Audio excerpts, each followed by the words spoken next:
ஏர் இந்தியாவுக்கு ஒரு புதிய தலைவர் கிடைத்துள்ளார்.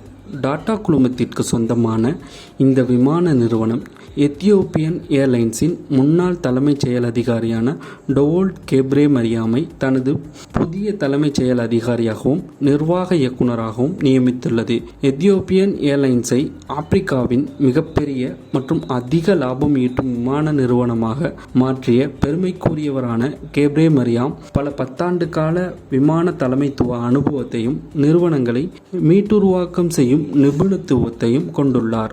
டாடா நிறுவனம் கையகப்படுத்திய பிறகு ஏர் இந்தியாவின் ஆரம்பகட்ட மாற்றங்களுக்கு தலைமை தாங்கிய கேம்பெல் வில்சனுக்கு பதிலாக இவர் இந்த பதவியை பெறுகிறார். ஏர் இந்தியா தனது விமான குழுவை விரிவுபடுத்தி சேவைகளை மேம்படுத்தி தனது உலகளாவிய வலையமைப்பை வலுப்படுத்தி வருகிறது. இந்த நிலையில் தனது அடுத்த கட்ட வளர்ச்சிக்கு தலைமை தாங்கி ஒரு உலகத்தரம் வாய்ந்த உலகளாவிய விமான நிறுவனமாக உருவெடுப்பார் என கெப்ரேமரியாமை ஏர் இந்தியா நம்பியுள்ளது.